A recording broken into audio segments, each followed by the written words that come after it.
The magic eye. Let's build up the magic eye. Try putting your hands on your knees, you know where your hands are at this moment. Next turn up your right hand on its side, in a right angle with the thumb on top. You know and see it, don't you? Then lift your right arm up straight, about 30 centimeters. This, you know and see also. Then you put your right hand on your belly button. You know this too. You see this too. Next turn up your left hand, which is still on your left knee, so it is on its side. You know this, don't you? Then lift up your left arm to an appropriate height. You know it again. Then cover your right hand with your left. Again, you know and see. You know and see exactly where your two hands are. Know it directly. Don't know it by focusing on it, know it in a fresh and spontaneous way. Don't close your eyes, cast your eyes not too far away, and don't stoop over too much. Be aware of your hands. After that, raise the right hand a bit above the left one, you again know it. Whenever you move your hands, know it. Have intention and attention to be aware. Then move your right hand out to the side. This you know and see too. Really knowing, really seeing. Next, lower the right hand to the knee, on its side. Again, you know. Then you turn over your hand, so that the palm is on the knee. You know. Know it each time. Then raise your left hand to the chest. Again you know. Move the left hand out to the side. Do you know it? Lower the left hand to the knee. Know and see it again. Overturn the hand on the knee. Really know and see it. Know what's happening with your body, with your hands. Make your hands into signs, physical instruments that produce awareness. Know like this for a long time. Become aware like this for a long time, find ways to know and see all the time. Besides this, you may change the sitting posture into the walking posture to build up awareness. Walk back and forth. The walking distance should be about 11 paces. Know and see, just as with the hand movements. Whenever you take a step, know it, every time, know every step. Don't concentrate. Know each time as a separate movement. It is as if we count 1, 2, 3, but don't count. Don't inwardly repeat right, left. Don't recite any mantras. Just to be aware of the movement is enough. Know it directly.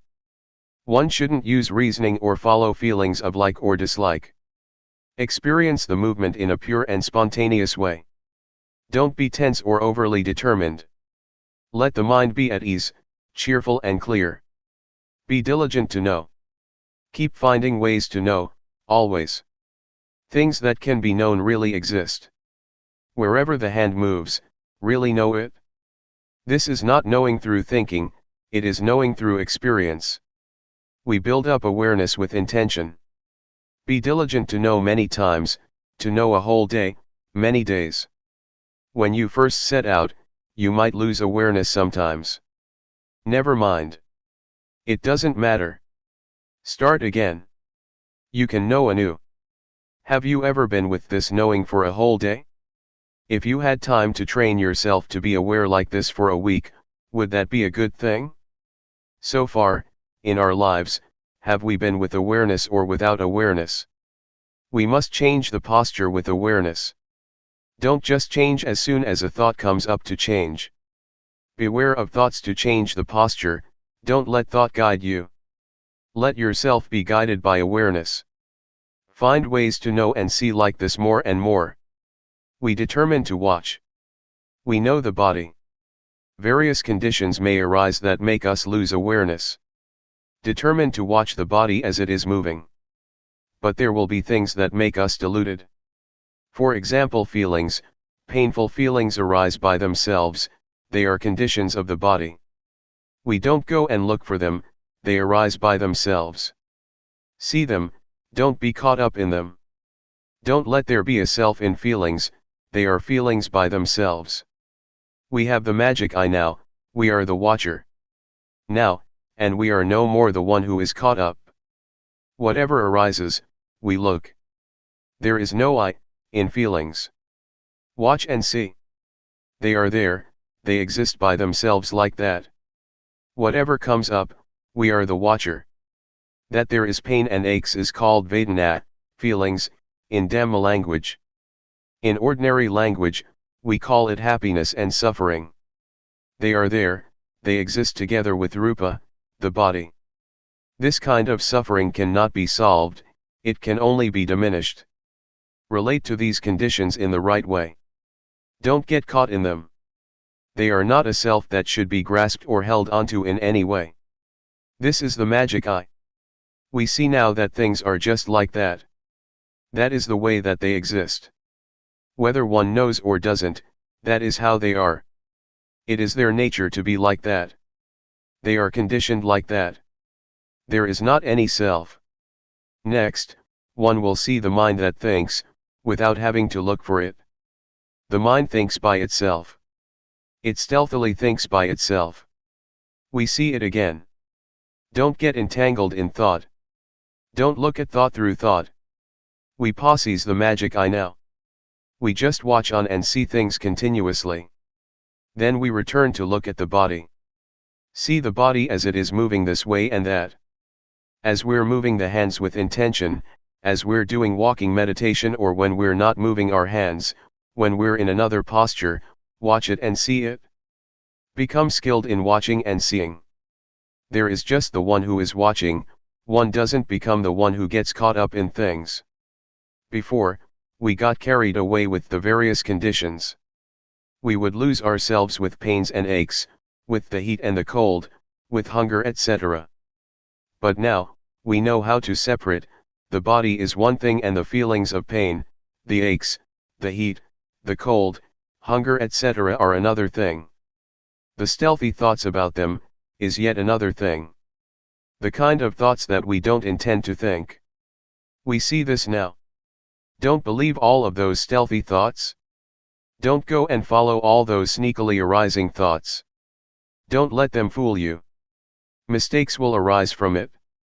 There are two kinds of thought, one is thought that we intend to think, another is thought that stealthily arises by itself. When we determine to watch the body, thoughts about this and that will arise. Don't be fooled by them. Don't let there be a self in thought. Look at the body that is moving, here and now. Deliberately make movements. Depend on the body as a sign, as a foundation, as a refuge. Just as when we stick to a post in the middle of flowing water. When we let go, we get swept away.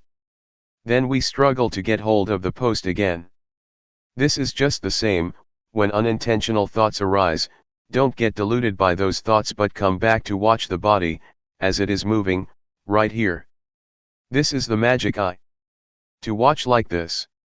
Be skilled in it and familiar. First stay with the body, you shouldn't go and mess with thought. It is just like reading a book, the more we read, the more we get involved in it, because we remember and we understand. Unintentional thoughts are one thing, deliberate thoughts another. Whenever sneak thoughts come up, we are aware. It is as if we oppose the stealthy thoughts. Whenever thoughts arise, know it in time. It means that we are teaching them. We can laugh at and ridicule the thoughts. As soon as we see the sneak thoughts, they stop. Those thoughts have no intelligence, they don't have power. But when we don't keep up with them, they become mighty and they pull us along with them. Sometimes there are various manifestations that arise together with thought, and they become a mind state. For example, restlessness or sleepiness. Or an uncomfortable, irritating mood arises. The mind gets concocted in various ways. Don't surrender to these things. Watch them. We now have the magic eye. Whatever happens to the body or our mind, we watch the whole lot. It is fun to watch, fun to see. There isn't much to it. Really look, more and more, and the conclusion will be that there is only just body, feelings, mind, and mind objects that arise with the body and the mind. Pains, aches, heat, cold, hunger, etc., are appear with the body, they are conditions of the body. The mind that thinks of this and that is appear with restlessness, doubt, sleepiness, etc. These things are conditions of mind. Watch them, see them. We have the magic eye now. The more we look, the more we see clearly. Watching and seeing is experience, it is a good lesson. The state of watching leads to skill, whatever we see, we realize. Before, we never discovered these things, we never saw.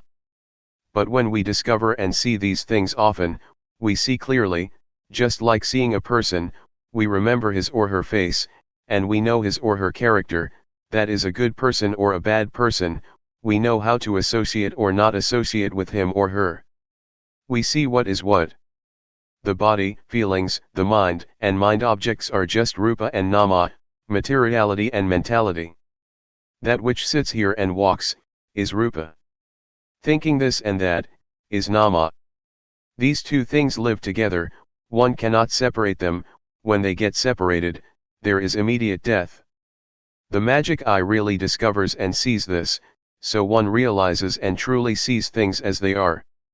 Materiality is a lump, but it is affected by heat and cold. No heat, cold, hunger, etc. Feelings and thoughts that make us get up, walk and move, that no, are mentality. These two things are together, sitting here is rupa, thinking about something is nama. The magic eye truly meets with and sees this, one realizes it. Before, we didn't realize it. We were deluded for a long time. We lost ourselves in the various conditions of body and mind. We gave into those manifestations that order things around, they make us laugh, make us cry, make us love, hate, and follow greed, aversion and delusion. We think that all of it is us. We are slaves, serving the various conditionings, we surrender to those conditions that order us about. Rupa, the body, is a lump which is a slave of nama. Whatever the mind compels the body to do, it does all of it. It says to get drunk, to smoke, to take a gun and shoot oneself, to hang oneself. To swallow poison, it does all of it. Just the body itself can't do anything, it can't do anything right or wrong. In moving the hands about, what is it that orders it? What is it that orders it to get up, to walk, to sit, to laugh and to cry, what is it that commands it? Right now, we discover and see who the instigator is. In fact, it is nama, who is the boss. Rupa, the body, is the servant. The magic eye comes to discover and see this. It discovers the truth. The truth is disclosed. Rupa is part of nature by itself, but it is subject to conditions such as heat, cold, pain, sickness and so on. Feeling and thought make it get up, walk and move. Nama is that which knows things. These two things live together, as said before. The magic eye sees into this. Things are revealed. Rupa is a dhamma, natural phenomenon, in itself like that, and there are various manifestations that are appear with rupa, for example pain, sickness, heat, and cold. Nama cannot experience it, but it has power. It is cruel and unfair to rupa. The body is already suffering. The body, by itself, has the nature to be subject to all sorts of circumstances such as pain, aches, heat, cold, hunger and so on. These are conditions that happen to the body. And in addition we go and have happiness and suffering on top of that. If the body doesn't feel heat and cold or hunger, it isn't a body. This is just the way it is. Before, we didn't see things like this, and we used to create suffering for ourselves with those conditions, we used to have a self in those conditions. When we come to realize this, we just let them be conditions, over there. We don't create suffering as we did before. They are not a self. Before, when we were hungry, we suffered. We suffered because of the heat and the cold. We took the affairs and conditions of the body to be suffering in the mind, and we took the affairs and conditions of the mind to be physical suffering. Both rupa and nama are not fair to each other. We assume that there is a self in all those things. As soon as we discover this, we let things be nature. There is no self in conditions. We can put things down and let go. Some things, we diminish, some things, we know, others, we let go of, we don't take them to be a self, as before. Know how to clarify and separate things. The ego really disappears. Now, we have gone beyond suffering, to some extent. Nama is feeling and thought, it is part of nature and it has different conditions that go with it, just as rupa. For example, sneak thoughts that cook up greed, hatred, and delusion, uncomfortable feelings of dissatisfaction, they color the mind, nama.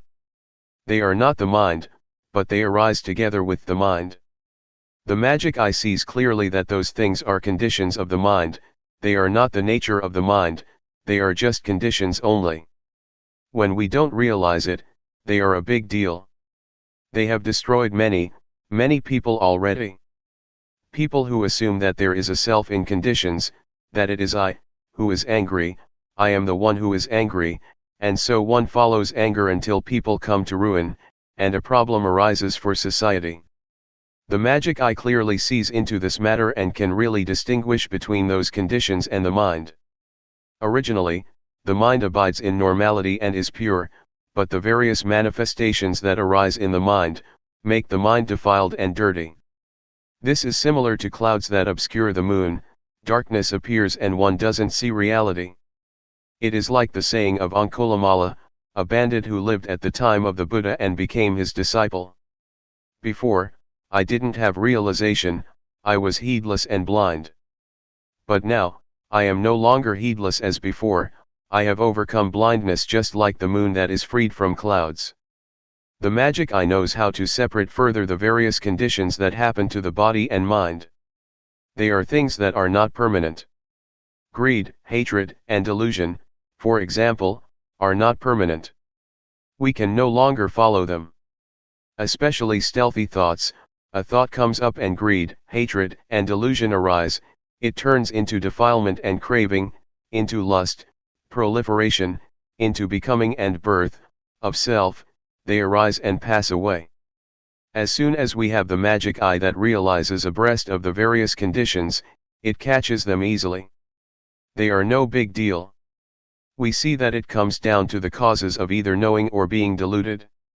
There is only just awareness and delusion. If we are aware, everything is normal. Awareness is the grandfather and grandmother of goodness and rightness, it is the birthplace of virtue, sila, firmness of mind, samadhi, and wisdom, panya. Moha is delusion, it is the grandfather and grandmother of everything that is unwholesome, it is the birthplace of anger, greed, delusion, of proliferation leading to suffering. When we are aware, that is, when we have the magic eye, it is just as if we are the owner of a house, we look after the house, when the house has an owner, things are normal and safe. The stealthy thoughts are cruel, they make the mind into a prostitute. The mind without anyone to look after it, without an owner, can think anything. That's how it was, before, when we didn't have the magic eye yet, we didn't see it. But now, we see it, one feels ashamed. When thoughts sneak in, we know in time. It is as if we teach them. It is a good lesson, a good experience. It is like teaching children, when a teacher teaches school children, the teacher teaches whenever the children do something wrong, the teacher solves the mistake for them and they become clever. This is a lesson that is very valuable. May you give a lot of attention to this point of right or wrong, right here is the weak point. Whenever there is something wrong, when we don't see it, the mistake will expand without limitation, and it becomes so familiar that it turns into habit and one can become shameless, doing what is wrong without any shame. Now we have the magic eye and we see the unintentional thoughts. Before, we didn't know, but now we know the stealthy thoughts in time. As soon as we see them, they stop. So we have taught them, we have taught the mind. If there is no watcher, one gets fooled by thoughts. But now we are the owner of the house, we look after the house. Before, it was easy to get deluded by thoughts, but now it is easy to know because we have experience and know in time, we realize that they are conditions and we know their characteristics, we know what their nature is.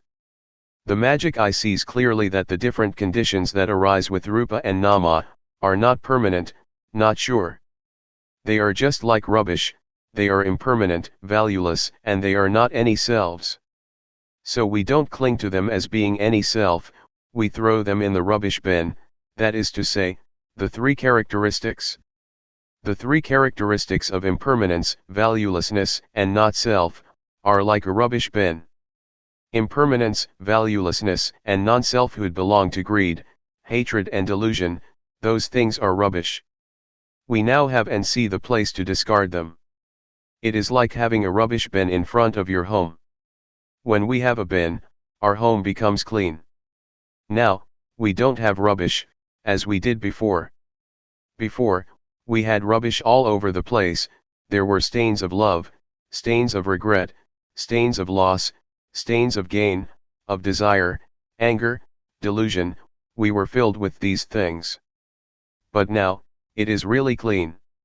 The state of watching and seeing, and on seeing not getting caught up in it, is like a garage to repair cars, things really get back to normal, without traces. Let's compare it with a second-hand car, it has been used a lot, it has bumped into things and is completely dilapidated. Now, it goes to the garage. Awareness is the garage. The state of looking and seeing, of not being caught in things, is the mechanic. This restores the body and mind back to normal. It really does. It becomes brand new. It really overcomes its previous state. We stop searching for teachers, we are fully confident because we really make a discovery, we know the direction to go in, we open our eyes. It is comparable to learning how to read. As soon as we can read a little bit and understand what is right and what is wrong, we know how to solve, how to uncover things. To solve problems can be taken to be an art, to change wrong into right, to change suffering into no suffering. To be diligent in turning bad matters into good ones, is what mind development is. On seeing a mistake, one corrects it immediately. Be enthusiastic about rectifying, altering badness into something good, what is wrong can really be changed into right and we can do it. It arises so that we can set it right.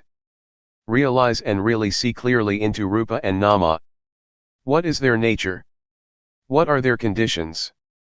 We don't give in, like before. We are free, we can liberate ourselves. This is really a principle of life, we can really solve problems and be liberated. At one time, I felt joy and happiness for several days, I reviewed the state that I had seen and met with. I wasn't sitting there thinking, I had discovered and seen it. Having experienced it, I kept on doing walking meditation and developed awareness. It was Dhammavijaya, circumspection, yoniso manasigara, orderly reflection, not just thinking. The mind was good. I had never seen this before. Some kinds of suffering disappeared, doubt really disappeared. My life changed, I really transcended previous states of the mind. One may call it Vipassana, insight knowledge. Talking about this, it is a profound experience of life, from the past. Let me talk about it a little bit. When I was still a layman and I was developing awareness, Luangpor Teean walked over to me and asked how I was doing. Well, I told him without feeling afraid in any way, I know Rupanama Luangpor. Luangpor protested, people who don't know Rupanama are crazy. I immediately answered, yes, before, I was really crazy, but now, I'm no longer mad. Luangpor Teean walked back and forth under the shady trees, where I used to practice. I was sitting there and I wanted to talk, but I restrained myself. I listened to Luangpor. If Luangpor Teean didn't say anything more, I would talk to him. Luangpor Teean said, "Knowing Rupanama is just that much, it is not useful." Straight away, I answered, "It is useful, Luangpor. I really got rid of a lot of suffering, a lot of stupidity has really disappeared, I'm finished with doubt, my life has really changed from before. I never knew or saw like this before, the things that I know and see are real." I wanted to say many things, but I restrained myself. This compares to having thousands of dollars in your pocket. When someone says that we don't have money, how could we believe it? The money really can be used. I waited for Luangpor to say something. If he didn't say anything, I still had many things to say. I felt confident. Luangpor Teean said, "It is useful, but only a little bit, similar to a frog that has never come across water. When it finds some water in a coconut shell, having struggled to find it, it can play and drink, but it's only just a little water in a coconut shell. If it's happiness, it's only a little happiness. If it's knowledge, it's only a little knowledge. There is still much more water in a pond. Your knowledge is just a little bit of basic knowledge. Do you really know?" I answered, "I really do."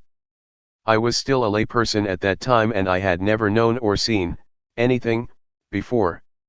"If you practice more, wouldn't you know more than this?" "Yes, I will keep practicing without wavering, I won't practice any other way." Luangpor Teean taught many things. He said to do the rhythmic meditation and walking meditation faster than before.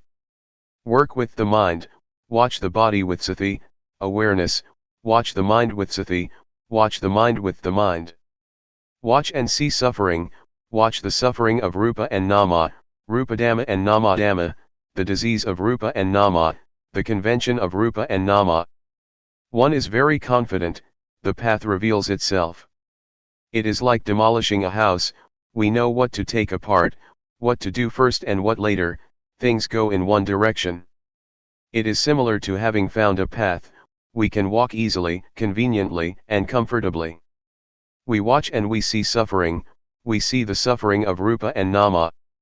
Rupa has a lot of suffering, it is waiting for us to look at it, from breathing in and out, swallowing saliva, blinking the eyes, to standing, walking, sitting, lying down, eating and making bowel movements.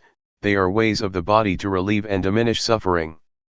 The body is a lump of many kinds of suffering, so many that I am not able to describe all of them. On seeing like this, one feels sad and has pity on the body, until tears well up. Before, I smoked cigarettes. How can one still burden the body by giving it cigarettes to smoke? I stopped smoking. This insight spreads effects to anger, desire and delusion, which create suffering for the body. The mind is suffering as well. We see the suffering of Rupa and Nama.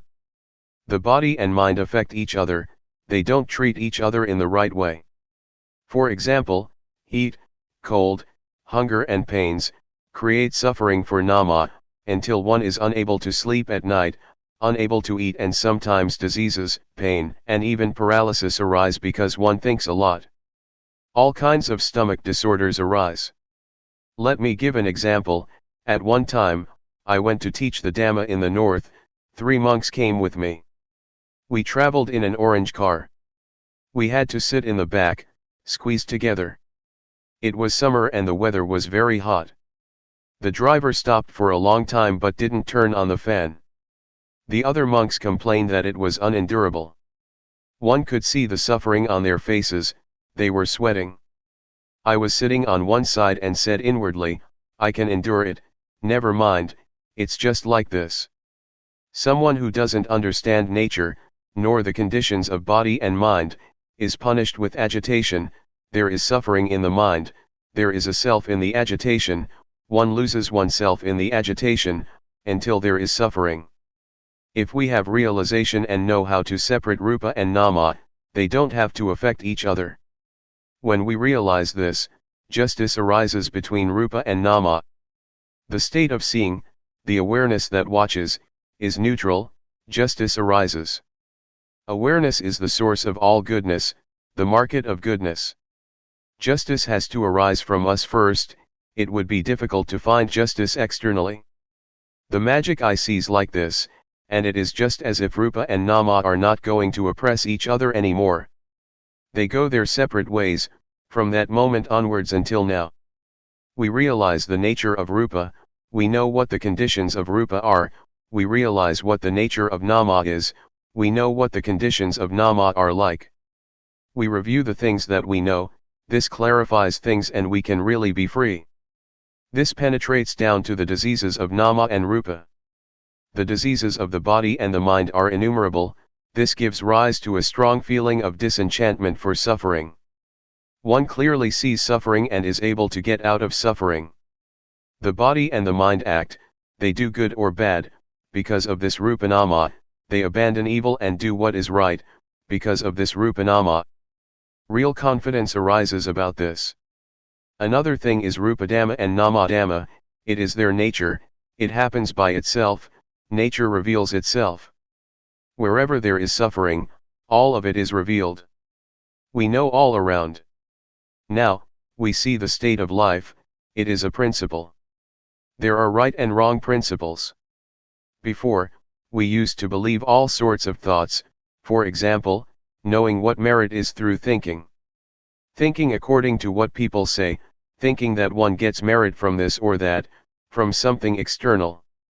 Sometimes, making merit is just a matter of rituals and praying, something external, and the fear of doing evil is just thoughts about falling in hell, or becoming a hungry ghost, a demon.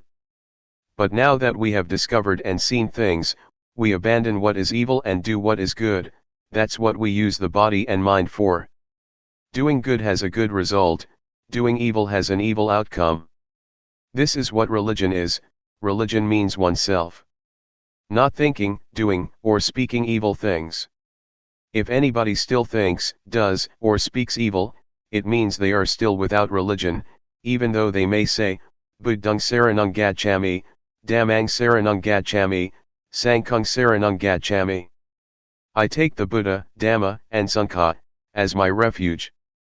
This is talking like a parrot, those people still don't have a religion. Merit or wholesomeness is the mind that is good, the mind that has realization, that really sees things, that is wiser than before.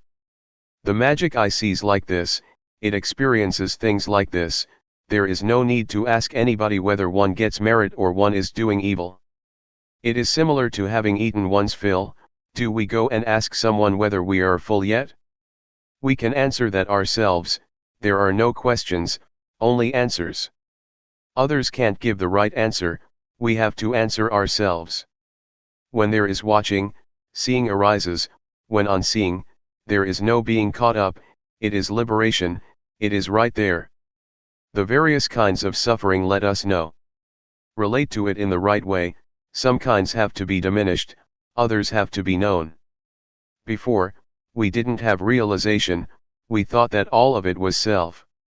In reality, things are, just like that. It takes a lot of trouble and misunderstanding to come to this insight. When the magic eye is there and one really sees it, one really awakens from suffering. This is called Buddha. Literally, the awakened one. Now, we have reached Buddhism, the mind knows and awakens from suffering, it is not asleep, it is not deluded, it is not heedless, it is disenchanted with the mass of suffering of the body and the mind. Greed, hatred, and delusion don't have a foundation anymore. One sees the path, sees proof, what is true and what is false. The magic eye clearly sees like this and joy arises, it is just like we have completed some job successfully, it is only natural to feel proud. The truth is revealed, nature teaches, the time has come. One penetrates convention, which is very different from these words. It is an appearance, like light destroying darkness. That's what happens, at that time. Convention cannot remain, it is seen and penetrated. One inclines to the direction of freedom from suffering, one might say. Whatever goes in the direction of suffering and delusion, collides and goes to pieces, that's what it's like. Seeing convention means to see that things fall in the hands of I, all kinds of stupidity and delusion abide in the forest of convention. That's what the magic eye sees, nothing can conceal it. This really dismantles foolishness and illusion from the mind. Both body and mind are really light. Similar to carrying a heavy load many days, a long way, when someone takes the load off our shoulders, we feel so light that we can hardly stand on our feet. The mind is so light and empty, that it seems that our feet don't touch the ground when walking. Body and mind really feel light. Stupidity, foolishness, and delusion are shattered, even before we've started to use reasoning, they just drop off. It is like spotting a wild animal, as soon as we see it, it sees us, and it runs off without us even chasing it away. There is an enormous amount of convention, the world is full with it. I'm not able to describe all of it. Material things, words, fame, convention takes it all in. It is real in the ways of convention, but not real in the sense of ultimate meaning, paramatha. There is a self in all of this convention, my love, my hate, my gain, my loss, my likes, my dislikes, mine, yours, I'm better than you, you're worse than me. I and you, it's full of it, until it becomes clinging, and discord, arguments and fights arise between mine and yours. One loses oneself in convention. One thing is assumed and liked by some, but disliked by others. Sometimes we say good, sometimes we say no good. Having made a supposition, there is fear, or there is boldness. There are all sorts of conditionings, inside as well as outside, the world is full of them. It covers the minds of those who don't have realization and don't genuinely see. In the past, I was a superstitious healer. I had learned many incantations. I used to recite them all night. Still, that wasn't enough. I had to recite some chants as the occasion arose.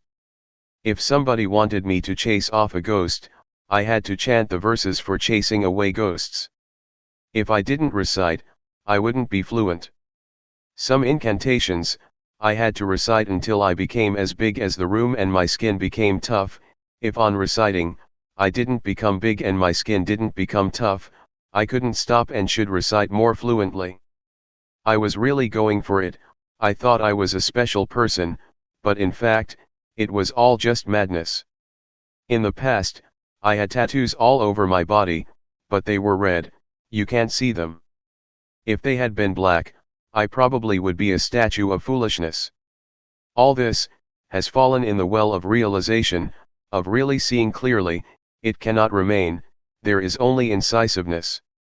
This turns into analytical knowledge, knowing and thinking a lot. I knew in this fashion for many days. Sometimes I wouldn't be aware of movements, I would just sit there thinking. It is a kind of joy and happiness that is hard to describe. I never knew like this before. When there is realization and real liberation, one goes for the knowledge and happiness.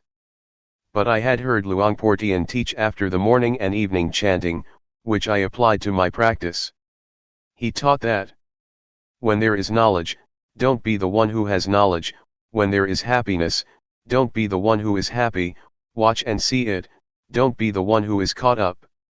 This is an excellent principle. It is a formula that lets one pass anything. One could compare it to a freeway, highway, or expressway. One can pass all the time, there are no traffic jams. Whatever one meets and sees, that thing tells us what the truth is. Both rightness and mistakes tell us. One sees suffering and so one can be liberated from suffering. On seeing what is wrong, one knows what is right. Seeing one's foolishness, cleverness arises. One really experiences and sees it.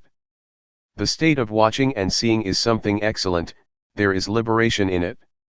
For example, we see a snake, we don't get bitten by the snake. We see suffering and delusion and we become clever, not stupid anymore, and there is confidence. Seeing convention, objective matter, ultimate meaning, paramatha, and changing conditions, as I described earlier. Before, I would derive something good from other things, externally. But on really seeing and clearly knowing things as they are, it is like life is under our control and we use the body and the mind in the right way, so that we proceed to the complete ending of suffering. This accords with the words of the Buddha, who said one who studies and practices, will really know and see the Dhamma that should be known and seen. In proportion to one's practice, the results of practice are not limited by time. The magic eye watches from the beginning. It is supportive because one is clever. It is comparable to studying at school. A kid is clever and finishes elementary school, he or she enters high school, and because of being clever, he or she studies on at a university. Or compare it to a skilled workman. He has his good, old saw, hammer and chisel. He's been using it for ages until his work is an art. It is superb and he is well trained. That's how it is. There is cleverness from the beginning, from seeing Rupanama. On seeing, one doesn't go and be it. This truly is the way. On this path, one passes everything. It is the genuine path. One really has discovered the path. It is the realm of victory of a warrior, one may say. We are from Chayapam province, which is a region, but the realm of victory of a yogi lies in being the watcher, and in not being caught up in things easily. See it, don't be it. Whatever it may be that comes up that is connected with the body or the mind, do your duty of being the watcher, don't go and be it. This is the genuine magic eye. It makes a difference. Life is brand new, compared with before. It could be compared, as I said before, with a car that gets completely fixed up. Now, it is back to normal and can be used. It really has gone beyond its old state. The magic eye leads one to watch and know. Whatever one sees, is all purely the truth, things that really exist in this body and mind. It is not a matter of sitting there thinking, knowing and seeing through thinking, like this and like that. Rather, we develop awareness continuously. We do walking meditation. This is not called thinking. The body, the mind, and the knowing come together in the state of watching. It is wisdom knowledge that knows penetratingly by itself. This is the power of wisdom knowledge. We watch and are well aware. Whatever we see passing, whatever we are free from, we know ourselves. And we know how we liberated ourselves. The things that we have discovered are like cheerleaders, just as with sport events. Or they are like provisions, these things that we have seen.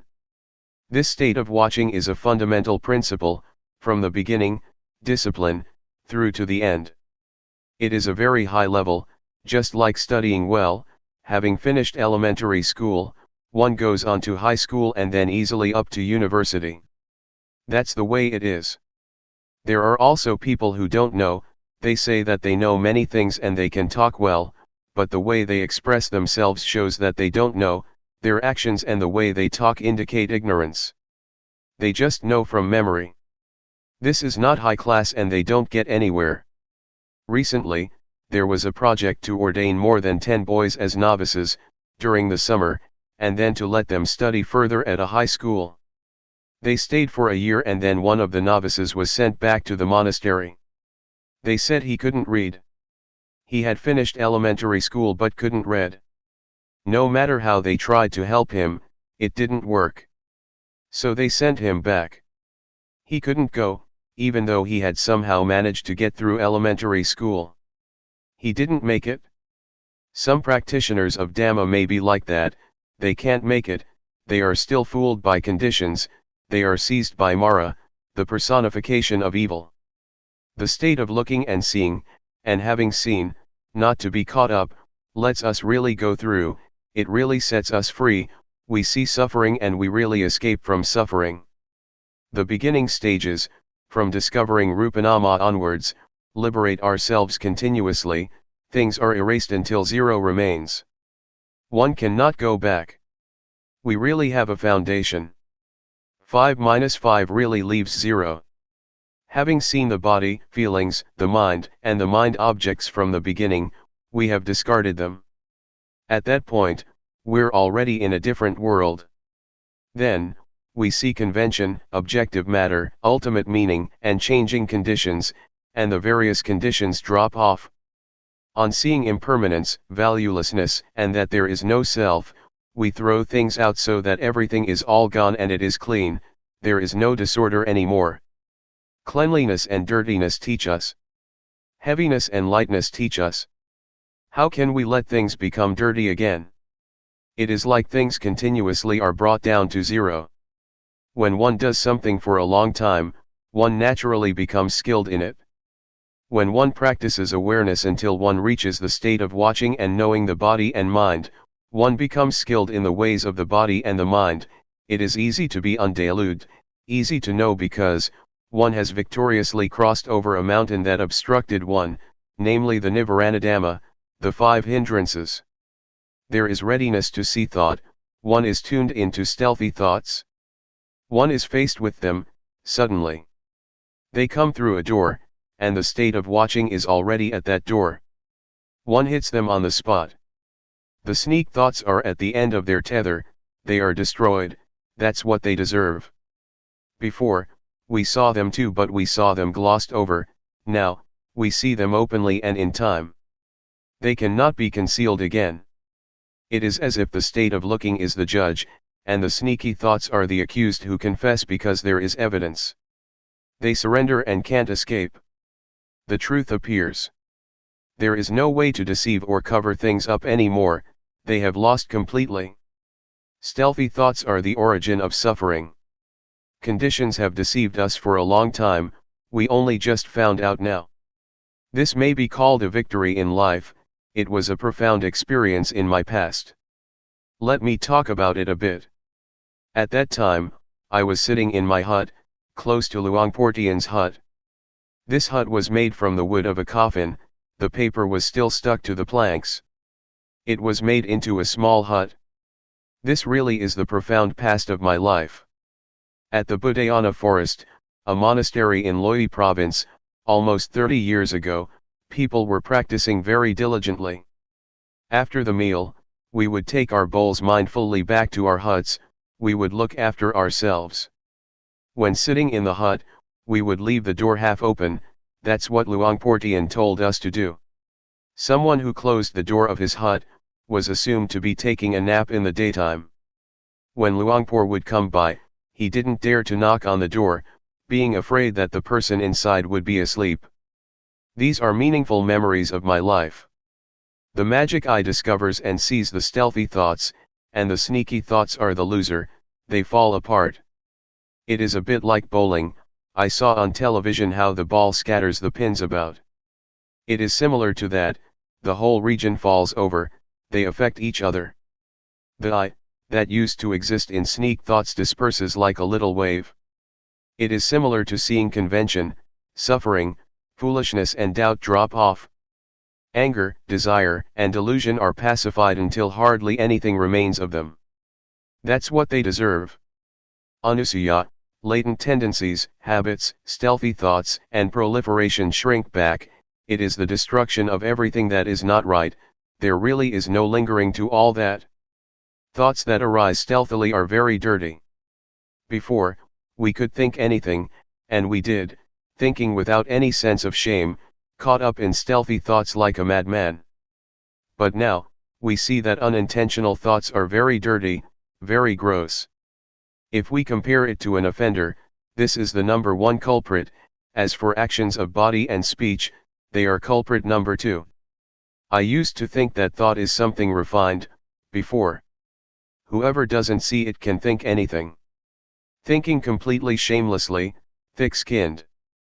Now, we see the sneaky thoughts as the root cause, that is to say, delusion, moha. It is the grandfather and grandmother of everything that is bad.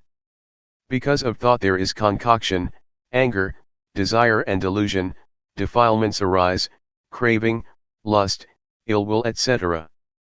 I have said many times that there are 2 kinds of thought, namely, intentional thought, this is vijja, knowing, it is wisdom.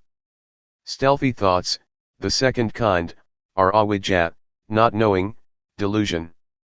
When seeing like this, it is as if the mind has escaped from fog and clouds, the mind is pure. When thinking, one thinks specifically and orderly about a particular matter, one thinks with a pure mind, there are no moods interfering. Life is crystal clear, each thing is exact. One may as well say that the mind has been tamed, it doesn't rebel and it is not wild, as before.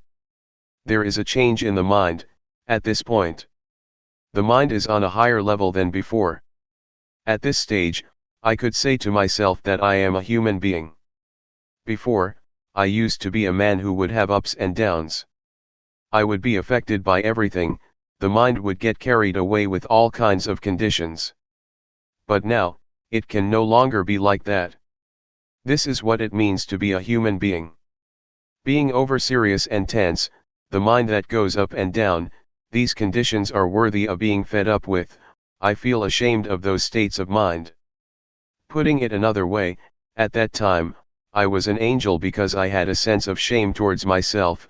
I didn't dare to do, say, or think bad things. Even though somebody else might not see it, I would see it myself. I am ashamed of evil, of unwholesome things. Angels came to help me, not the angels in the sky, outside of me. This kind of angel came to support me, it helped me not to have troubles and suffering. I was a god, because I had only loving kindness, compassion, sympathetic joy, and equanimity. The mind was full with love and kindness, without limitation. The mind was stable, not shaken, like a solid rock that doesn't tremble in the wind. Now I have a home. I am the watcher. It is a victory that is safe. It is the peak of being a human being. I closed the doors to bad destinations. I can guarantee that I'm not going to be a hungry ghost, a thick-headed demon, a hell being or an animal. Now, I have a refuge, life is stable. I am definitely a human being, the mind is exalted, like someone who is on a high place, he or she is able to see people who are lower. We've trained the mind and it really is finished with its wicked tricks. The mind is exalted. Being born as a human being is a great gain. It is a great gain because we can train ourselves to be aware, until there is no more sneak thinking to be found. This arises from training oneself. It is not as if we are a human being as soon as we are born. When one takes ordination as a monk, a senior monk asks in the ceremony, "Are you a human being?" The candidate answers, "Yes, sir, I am a human being." Before you can be a monk, you have to be a human being. One has to train oneself well, until the mind changes, then one has a foundation and one has the right to ordain. One doesn't act, speak, or think in evil ways. I dwelled in the state of normality for many days, before I knew that I had sila, virtue. I knew it after I had it. I saw it because it was there. It is not knowing through thought. I made contact with virtue, samadhi, firmness of mind, and panya, wisdom. Both the body and the mind are in a state of normality. Normality of body, speech, and mind, is what virtue, firmness of mind and wisdom is. The body is normal. The mind doesn't have highs and lows.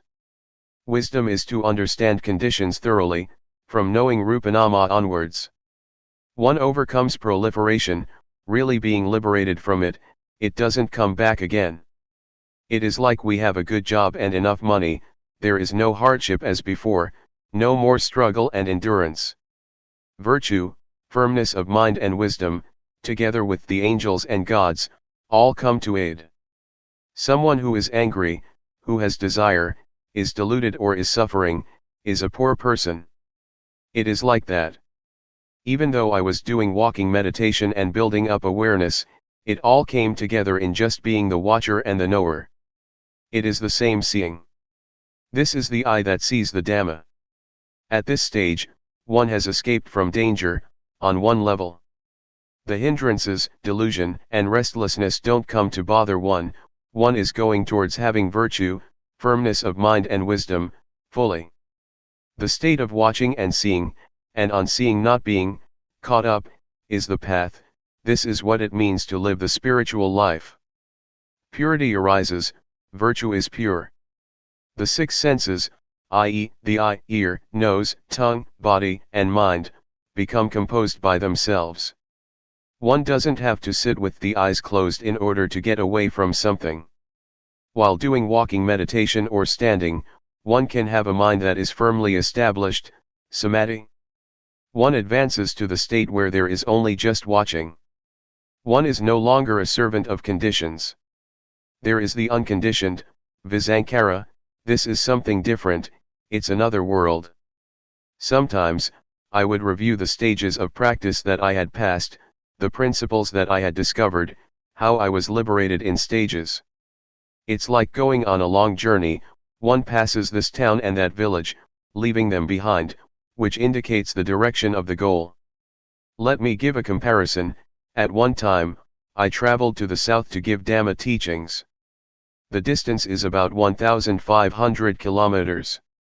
A driver took me there. He said it would take about 12 to 13 hours. I thought it would take longer because an air-conditioned bus, leaving from Bangkok, takes 15 to 16 hours. From Chayapum province to Bangkok is nearly 400 kilometers. It wasn't very long and we were past Bangkok, having the midday meal. The driver drove quite fast. This really indicates the direction our destiny is in. We reached the place in the south as the driver had predicted. This is just the same, practicing Dhamma is like that. When one practices in the right way, it is like rolling a boulder down the hill or like sitting in the right bus, it will take us to where we want to go. It is really safe, one really experiences merit and wholesome things, one really shuts the door to bad destinations, one really continuously overcomes dangers. Entering into the state of looking is life summed up, leaving just a handful. There is nothing messy, as before. Life is simple, without burdens. This state of watching is the diamond of the Dhamma, it penetrates down to the Sanyojana, fetters, it is the point where the door of reality is opened, nothing can obstruct it. Whoever trains him or herself in this state of watching, will pass through everything. It really is the way, it is the living of the spiritual life. One is able to destroy the ego. Sakayatati, Vijikitcha, and Silabpatha Paramasa. The first three of the 10 fetters, the tree that Asothapanna, one who has reached the first of the 4 levels of enlightenment abandons, cannot remain because of the state of watching and seeing, and unseeing, not to go and be. The destruction of the ego is another level of coming down to zero. The mind certainly undergoes a shift, compared with before. One respects oneself. One really is a noble one. One is more excellent than before. I used to hear Luangpor Teean teach that there are 3 levels of goodness, namely, good, better, and best, that's how he taught. One truly can be a noble one. This state is the meaning of a noble one. In the evening chanting, there is a passage that says that, the Sangha is born from the good Dhamma and practice as well. The Sangha is not born through ordination chanting, that is just convention, it is true in the ways of convention. The community of monks that is born from the good Dhamma is beyond convention. It is universal, both men and women can be noble, it has nothing to do with nationality, language, or age. To be born from the good Dhamma means one trains oneself, to be aware until one reaches the state of watching, this is the door of the good Dhamma. When the state of watching is well cultivated, one is far from enemies, far from defilements. When compared to traveling, one goes further and further away. One leaves anger, desire, delusion, and suffering behind one. This is called a noble individual because one is far apart from those things. One could say that being or losing oneself in those things, has ended. To stir up the mind to be angry, have desire, be deluded or suffer again, is not possible. It is like being violated. Suffering is wrong, it is non-suffering that is right. One can neither suffer nor does one take it on. Not even a tiny bit. This is the noble individual, the one who is removed from enemies. Suffering is an enemy to life. One is far away, one is not stained, there is supreme sila, supreme samadhi, and supreme panya. There is complete normality, which is the standard of life, one may say. It is the freedom of life. It is nature. Nature is what remains. Proliferation is all gone, it has turned into purity. One steps towards victory, the time has come. Things have become easy, whatever we watch and see, finishes. There is nothing stuck in our minds, zero. Things drop off, we don't want them, there is only emptiness. Taking the mind as measure, when one has desires, it shrinks up all the more, it is all the more deficient, but when it is empty, the more full it is, the more perfect, the more sufficient.